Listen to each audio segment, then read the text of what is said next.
सो hi guys, मेरा नाम सचिन है और इस वीडियो में हम जेई के पॉइंट ऑफ व्यू से एक बहुत ही इंपॉर्टेंट कॉन्सेप्ट के बारे में बात करेंगे।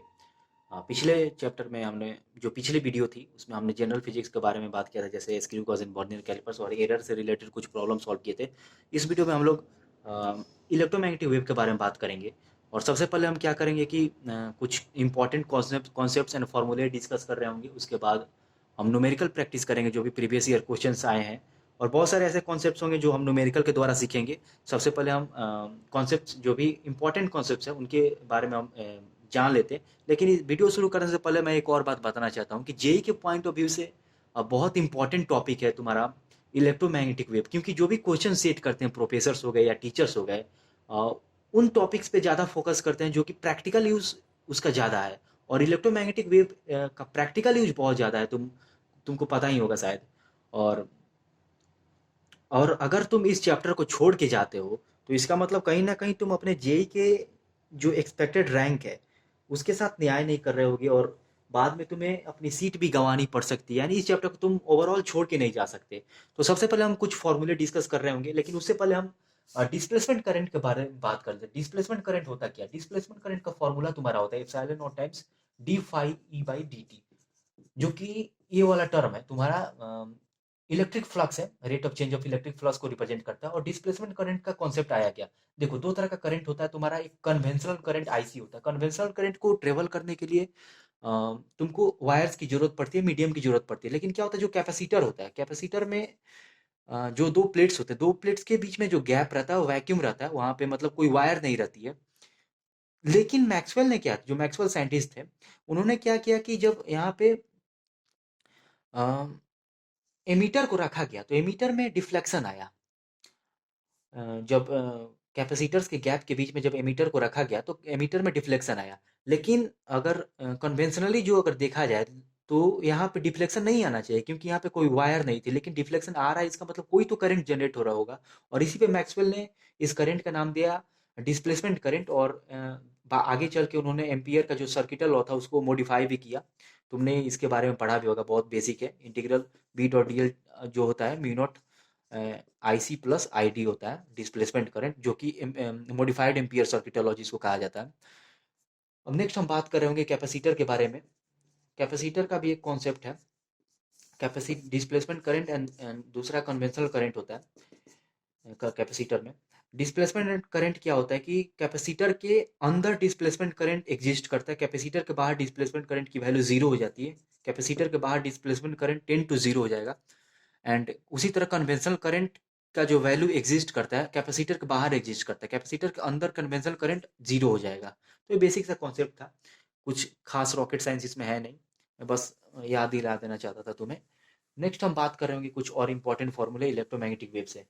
जैसे कि एक बहुत इंपॉर्टेंट कॉन्सेप्ट है इलेक्ट्रिक फील्ड के मैग्नीट्यूड एंड मैग्नेटिक फील्ड के मैग्नीट्यूड में जो रिलेशन है, इक्वल टू बी सी जो होता है, जो कि मैग्नीट्यूड को रिप्रेजेंट करता है। यहाँ पे तुम इस फॉर्मूले को और मॉडिफाई करके E R M S equal to B R M S into C भी लिख सकते हो तुम। तो ये बहुत इंपॉर्टेंट कॉन्सेप्ट है।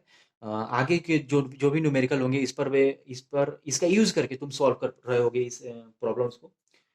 नेक्स्ट हम बात करते हैं ईएम वेव इंटेंसिटी की, इलेक्ट्रोमैग्नेटिक वेव की इंटेंसिटी की, डेंसिटी की बात कर रहे हैं, एनर्जी डेंसिटी की बात करेंगे हम।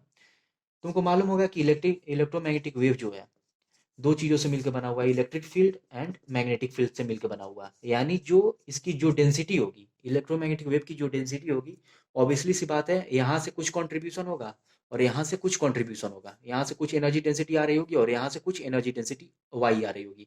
और सबसे खास बात है कि दोनों की जो एनर्जी डेंसिटी है सेम रहती है, सेम एनर्जी कंट्रीब्यूट करती है electric field and magnetic field.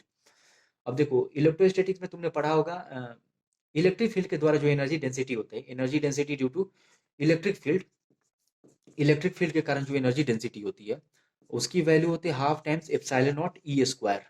And जो मैग्नेटिक फील्ड के कारण जो एनर्जी डेंसिटी होती है उसकी जो वैल्यू होती है B square by 2 times mu naught होती है। अब नेक्स्ट, यानी अगर इलेक्ट्रोमैग्नेटिक वेव के टोटल एनर्जी डेंसिटी की बात की जाए तो हो जाता है तुम्हारा B square by 2 times energy density contributed by magnetic field plus energy density 1/2 times half epsilon naught E square. Sorry, energy density contributed by electric field हो जाएगा, और इस एनर्जी डेंसिटी को कहा जाता है instantaneous energy density. Instantaneous energy density तुम्हारा ये हो गया। अगर एवरेज एनर्जी डेंसिटी की अगर बात कीजिए, एवरेज की बात कीजिए, तो कुछ नहीं करना है, इसको 2 से डिवाइड कर देना, होल क्वांटिटी को 2 से डिवाइड कर दोगे तो एवरेज एनर्जी डेंसिटी तुम्हारा आ जाएगा। बहुत बेसिक फॉर्मूला है। नेक्स्ट हम बात करेंगे स्पीड ऑफ लाइट की। स्पीड ऑफ लाइट किसी मीडियम में, not in medium, basically in vacuum में 1/√μ0 एप्सिलॉन नॉट होता है। और अगर किसी मीडियम की अगर बात की जाए तो ये वैल्यू चेंज होके relative permittivity and relative epsilon naught and relative mu naught से मल्टीप्लाई कर देंगे इस पूरे टर्म्स को, mu naught into mu R and epsilon naught into epsilon R हो जाएगा तुम्हारा। किसी मीडियम के लिए फॉर्मूला है स्पीड ऑफ लाइट का, एंड वैक्यूम में ये फॉर्मूला है तुम्हारा स्पीड ऑफ लाइट का, 1/√μ0 एप्सिलॉन नॉट। नेक्स्ट तुम्हारा जो फॉर्मूला है इंपॉर्टेंट, नेक्स्ट फॉर्मूला है तुम्हारा। अच्छा, एक और बात मैं बताना चाहूँगा कि जो कि electric field and magnetic field है, दोनों का वेवलेंथ सेम रहता है, इलेक्ट्रोमैग्नेटिक वेव में कंट्रीब्यूशन सेम रहता है। नेक्स्ट हम रेडिएशन प्रेशर की बात कर रहे होंगे। रेडिएशन प्रेशर एक्चुअली में है क्या, देखो मान लो कोई सरफेस है, सरफेस पर कोई वेव गिर रहा है या कोई एनर्जी गिर रही है, तो एक प्रेशर एग्जर्ट करती है सरफेस पे, और उस प्रेशर का जो प्रेशर एग्जर्ट करता है उस प्रेशर को ही रेडिएशन प्रेशर कहते हैं। और फॉर्मूला उसका सिंपल सा है, I/C into 1+R into cos square theta. अब देखो आई क्या, इंटेंसिटी ऑफ द वेव हो गया, जो एनर्जी गिर रही है उसकी इंटेंसिटी है, C is the speed of light, R तुम्हारा रिफ्लेक्टिविटी हो गया, मतलब कितना परसेंट रिफ्लेक्ट कर रहा है। मान लो कि अगर रे ऑफ लाइट गिरा 40% एब्जॉर्ब कर रहा है, यानी 60% तुम्हारा रिफ्लेक्ट कर रही है, तो आर की जगह 0.6 पुट कर दोगे। थीटा क्या है, कॉस स्क्वायर थीटा जो मल्टीप्लायर में है, थीटा क्या, theta is the angle with the normal, normal के साथ कितना एंगल बना रहा है, जो रे गिर रहा है इंसिडेंट रे नॉर्मल के साथ कितना एंगल बना रहा है, इसी को कहते हैं रेडिएशन प्रेशर। बहुत ईजी कॉन्सेप्ट था। नेक्स्ट हम बात करेंगे, अच्छा एक और चीज़ मैं तुम्हें रिकमेंड करूंगा कि तुम पढ़ लेना, ऑर्डर ऑफ इलेक्ट्रोमैग्नेटिक वेव बहुत ज़्यादा इंपॉर्टेंट है। ऑर्डर ऑफ इलेक्ट्रोमैग्नेटिक वेव बहुत ज़्यादा इंपॉर्टेंट है, क्योंकि वहाँ से क्वेश्चंस आते रहते हैं हमेशा। नेक्स्ट है इंटेंसिटी की बात करेंगे। इलेक्ट्रोमैग्नेटिक वेव का जो एवरेज इंटेंसिटी होता है उसका फॉर्मूला आपको होता है energy density, average energy density du/dv average into speed of light. बहुत मतलब इंपॉर्टेंट फॉर्मूला, इसको भूलना नहीं है, तुम्हें याद रखना है। एवरेज इंटेंसिटी तुम्हारा होता है एनर्जी डेंसिटी एवरेज वाला into speed of light, electromagnetic wave के लिए। किसी के लिए भी पर्टिकुलर में लगा सकते हो तुम वैसे। अच्छा नेक्स्ट, सबसे इंपॉर्टेंट कॉन्सेप्ट है इलेक्ट्रोमैग्नेटिक वेव से क्वेश्चंस क्या क्या आते हैं।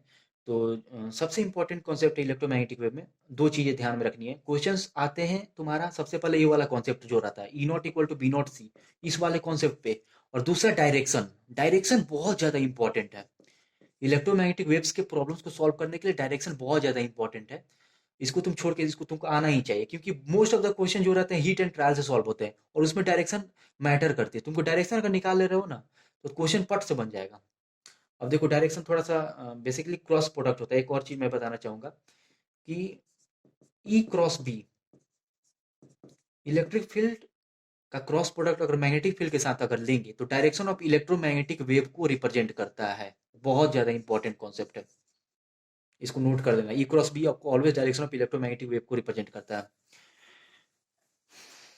एक और चीज, इलेक्ट्रोमैग्नेटिक को हमारे पास 3 कंपोनेंट रहता है इलेक्ट्रोमैग्नेटिक वेव में। एक तो खुद इलेक्ट्रोमैग्नेटिक वेव हो गया, ये वेव खुद हो गया, दूसरा इलेक्ट्रिक फील्ड, एंड तीसरा मैग्नेटिक फील्ड।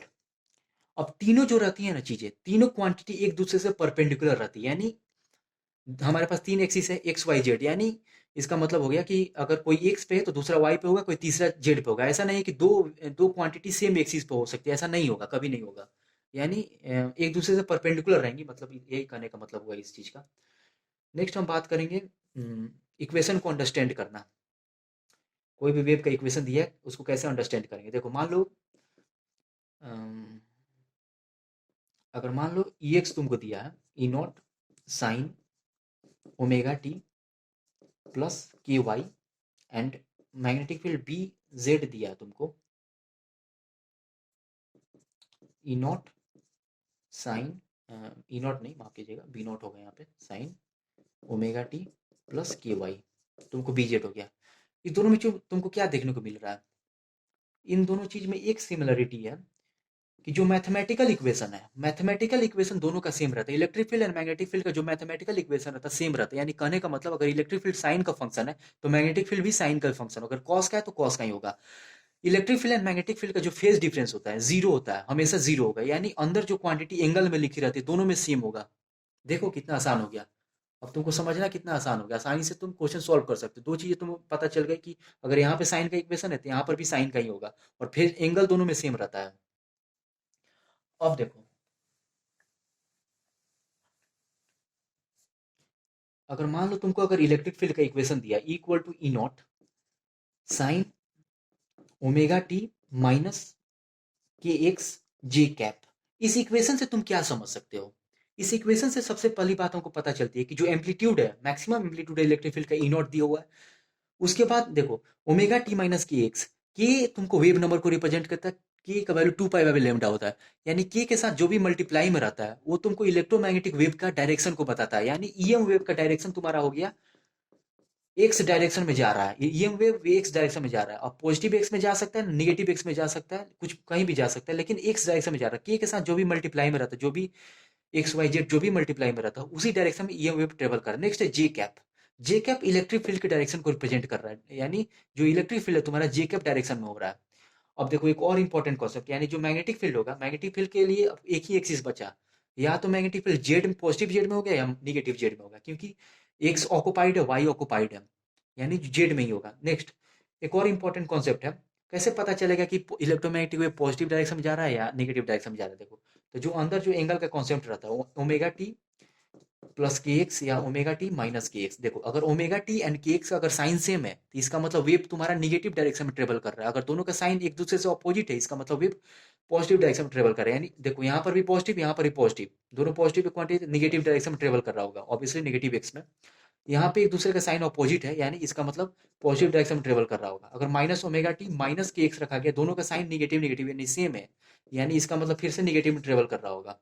अगर के x positive and minus omega T दिखा गया, यानी साइन अपोजिट है एक दूसरे से, मतलब साइन अपोजिट होना चाहिए एक दूसरे से, यानी इसका मतलब पॉजिटिव डायरेक्शन वेव ट्रेवल कर रहा है।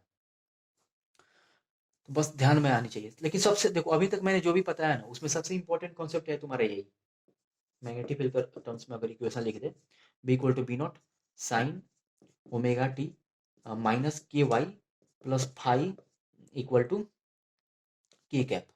अगर इस तरह का कुछ मैग्नेटिक फील्ड का इक्वेशन दिया है, इसका मतलब क्या तुम समझ सकते हो? इससे सबसे पहले हम देखेंगे इलेक्ट्रोमैग्नेटिक वेव का डायरेक्शन किस डायरेक्शन में है। के साथ वाई मल्टीप्लाई है, यानी इलेक्ट्रोमैग्नेटिक वेव का जो डायरेक्शन होगा तुम्हारा वाई डायरेक्शन में होगा, जो जे कैप के डायरेक्शन में होगा। पॉजिटिव जे कैप भी हो सकता है, निगेटिव जे कैप भी हो सकता है। तो इसके लिए हम यहाँ पे जो टर्म है ओमेगा टी एंड के का देखेंगे। ओमेगा टी के सामने पॉजिटिव साइन है, कुछ नहीं तो पॉजिटिव, के सामने निगेटिव, यानी एक दूसरे से साइन अपोजिट है। इसका मतलब जो वेव होगा पॉजिटिव डायरेक्शन में ट्रेवल कर रहा होगा, यानी ऑब्वियसली पॉजिटिव वाई डायरेक्शन में ट्रेवल कर रहा होगा। नेक्स्ट है के कैप।